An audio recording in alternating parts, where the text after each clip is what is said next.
নমস্কার। অনেকেই তো আমরা শুনেছি দারিদ্র যোগ, যে আপনার হরোস্কোপে দারিদ্র যোগ। আজকে আমরা জানবো এই দারিদ্র যোগটার রহস্যটা কি। যদি কোনোদিনও কোনো অ্যাস্ট্রোলজির শরণাপন্ন হন, দেখবেন দারিদ্র যোগের অন্তত 10টা কারণ কোনো না কোনোভাবে খুঁজে ঠিক বের করে নেবে। দারিদ্র যোগ তৈরি হয় বিভিন্ন রকম কারণে, এবং এমনও দেখা গেছে অনেক বিশিষ্ট স্তরের মানুষ যারা জীবনে অর্থ সংকট ফেসই করেনি, তাদেরও কিন্তু জন্মকুণ্ডলিতে দারিদ্র যোগ ছিল। তাহলে দারিদ্র যোগ মানেই সবসময় যে অর্থ সংকট, গরিব হয়ে থাকা, নট নেসেসারি। কি কারণে আমাদের অ্যাস্ট্রোলজি বলে দারিদ্র যোগ, এবার সেটাকে বুঝুন। শুক্র আর রবি, এই দুটো গ্রহ যদি কোনোদিনও একসাথে অবস্থান করে এক রাশিতে বা এক নক্ষত্রে বা অত্যন্ত ক্লোজ ডিগ্রিতে, এই সময়ের যোগটিকে দারিদ্র যোগ বলা হয়। এবং শুক্র যদি কোনোখানে সেই সূর্যের প্রভাবে দগ্ধ হয়, সেইখানে দারিদ্র যোগের প্রভাব বেশি হয়, এটাই বলা হয়ে থাকে। আরও তো অনেক কারণ আছে। দেখবেন যখন এই ধরনের কম্বিনেশন পেল না একটা মানুষের জীবনে, হার্ডেলস চলছে, তখন দেখুন খোঁজার আরো কতগুলো রাস্তা। বড় অদ্ভুত। শুক্র থেকে নিয়ে, শুক্র যেখানে অবস্থান করছে তার থেকে নিয়ে একাদশ স্থান, সেই স্থানে যদি কোনো গ্রহ না থাকে, বলবে দারিদ্র যোগ। তারপরে দেখবেন চন্দ্র যে হাউসে প্রেজেন্ট, সেই হাউস থেকে নিয়ে অষ্টম ঘরে যদি কোনো গ্রহ না থাকে, বলবে দারিদ্র যোগ। লগ্ন থেকে নিয়ে দশম ঘর যেটা, সেই স্থানে কোনো গ্রহের অবস্থান না থাকলে সেখানেও দারিদ্র যোগ। অনেক রকম সমস্যা আছে ভাই, মাঙ্গলিক যোগের মতন কোনো না কোনো ভাবে আপনাকে ঠিক দেখবেন, হয় এদিকে মাঙ্গলিক না পাবে তো চন্দ্রের দিক দিয়ে মাঙ্গলিক। এ বড় এক অদ্ভুত। এই সব করতে গিয়ে আমাদের হয়ে যাচ্ছে মহা মুশকিল, খুব বিপদে পড়ে যাচ্ছি আমরা। এবারে দেখুন, আপনি তো জানলেন আপনার গ্রহগত অবস্থান কি কারণে দারিদ্র যোগের সৃষ্টি হয়। এবারে দেখুন কি করে আপনার বাসস্থান আর আপনার আচার আচরণ এই যোগটাকে সত্যি সত্যি ক্রিয়েট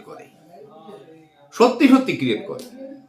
যে মানুষটার দেখবেন দারিদ্র যোগ, তার চেহারাটার দিকে তাকিয়ে দেখবেন যে তার চেহারাটাই একদম পজিটিভ নয়। রুক্ষ সূক্ষ্ম মুখ, দাড়ি কাটে না ঠিক মতন, পোশাক পরিচ্ছদ ঠিকঠাক নয়, রং চটা জামা কাপড়, ছেঁড়া গামছা ধরে, পরনের বস্ত্র দিয়ে ঘর পোছা, দরজার সামনে যে ডোর ম্যাটটা, সেটা হয়তো বস্তা লাগানো বা কোনো ঘরের কাপড় চোপড় দিয়ে তৈরি করা, গৃহের ভেতরে কোনো কিছুর বিন্যাস সঠিক নয়। সর্বোপরি এই জাতীয় মানুষদের দেখবেন বাড়ির যে দক্ষিণ পূর্ব কোণা, সেখানে যদিও তাদের রান্নাঘর থাকুক বা না থাকুক, একটি জলের ধারা থাকে, ঠিক একটা ওয়াটার ড্রেনেজ সিস্টেম থাকে। এই ওয়াটার ড্রেনেজ সিস্টেম যখনই 135 ডিগ্রির মধ্যে প্রেজেন্ট হয়, সেই বাড়িতে আর অর্থ থাকে না। আপনি যতই কামাই করবেন, থাকবে না। অতএব দারিদ্র যোগের সন্ধান করতে গেলে আপনি নিজের মুখটাকে আগে তাকান, আয়নাতে দেখুন আপনাকে প্রেজেন্টেবল কিনা। যদি না হয়ে থাকে, ভাই দয়া করে আগে নিজের মুখশ্রীটাকে ঠিক করুন। নট নেসেসারি সবাইকে উত্তম কুমারের মতো দেখতে হবে, নট নেসেসারি। আপনি যদি পরিষ্কার পরিচ্ছন্ন থাকেন, প্রেজেন্টেবল থাকেন, ইউনিভার্স কিন্তু দেখছে এই লোকটা কিন্তু পজিটিভ, তাকে সেইভাবে জীবনশৈলী দেয়। আর আপনি যখন একটা নোংরা টোংরা জামা কাপড়, চক্কর বক্কর মার্কা জামা, কোনো রঙের ধার ধারেন না, কোন দিনের কি পোশাক পরে চলেছেন, তারপরে বলে যাচ্ছেন যে আমার তো কিছু হয় না। এই জাতীয় মানুষরা দেখবেন মোবাইলে অ্যাডিক্টেড, এবং ধূমপান করে, নেশা করে, এবং রাত্রিবেলা অধিক রাত্রি পর্যন্ত বিছানায় শুয়ে শুয়ে মোবাইল ঘাটে। অকারণে স্ত্রীর সঙ্গে ঝগড়া করে, অকারণে সন্তানদের বকাবকি করে, কেন তার নিজের ক্ষমতা নেই, এই অজ্ঞতা প্রকাশ করতে গিয়ে তার পরিবারের উপরে রাগটা ঝাড়ে। তারপরে যে কোনো জিনিস হয়তো স্ত্রী চাইলো, যেটা সংসারে প্রয়োজন, তাকে খিটখিট করে উঠল।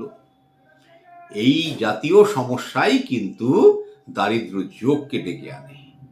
আপনার হরোস্কোপে কি আছে সেকেন্ডারি, আমি আজকে বলছি। Primary factor is your attitude, your behaviour, your look. আবার বলছি, আপনার অ্যাপিয়ারেন্স, আপনার পোশাক, আপনার ব্যবহার, এই তিনটে জিনিসের উপর নির্ভর করে আপনার দারিদ্র যোগ হবে না হবে না।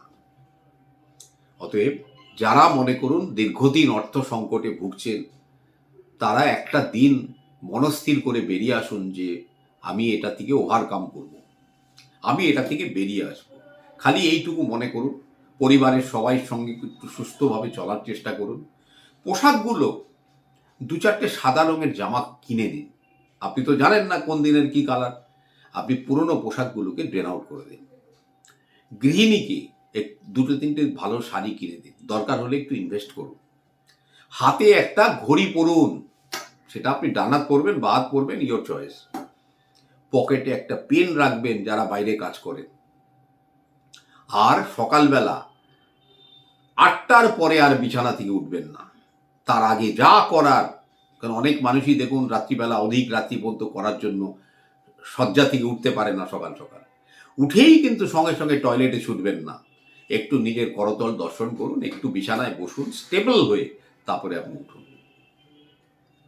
আপনার আচার আচরণ ব্যবহার এই তিনটের উপরে নির্ভর করছে আপনার উপরে মা লক্ষ্মী সদয় হবেন না হবেন না। আপনার গৃহে যেখানে দেবতার স্থান, সেই স্থানটায় দেখুন কত জঞ্জাল পড়ে আছে। ঘরের ওপর দিকটা তাকিয়ে দেখবেন মাকড়সার জাল কিছু আছে কিনা, টয়লেটটার দিকে তাকিয়ে দেখবেন যে নোংরা আছে কিনা। এইগুলোকে বিদায় করুন, দেখবেন দারিদ্র যোগ কোন সময় ছুমন্তর হয়ে গেছে। যারা অ্যাস্ট্রোলজার দেখাবার ক্ষমতা নেই বা সুযোগ পান না, তারা প্রতিকার হিসাবে আজকে বলছি আবার একটি ফিরোজা রত্ন। এই একটি ফিরোজা রত্ন আপনি এই আঙ্গুলেও ব্যবহার করতে পারেন, আপনি রিং ফিঙ্গারেও ব্যবহার করতে পারেন, ইয়োর চয়েস।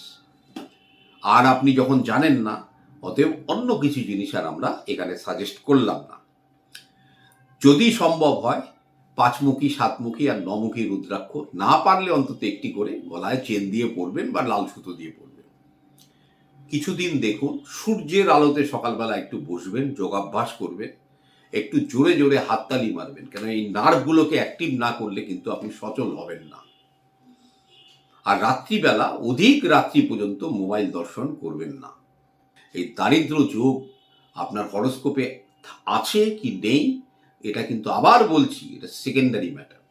প্রাইমারি ম্যাটার হচ্ছে আপনার নিজের আচার আচরণ ব্যবহার, লোকের সঙ্গে সম্পর্ক এবং কর্মকুশলতা। যদি আপনি কর্মবিমুখ হন, তাহলে আপনার দারিদ্র যাবে না। এই কটা জিনিসকে পালন করুন, ভালো থাকবেন। নমস্কার। ওম নমঃ শিবায়।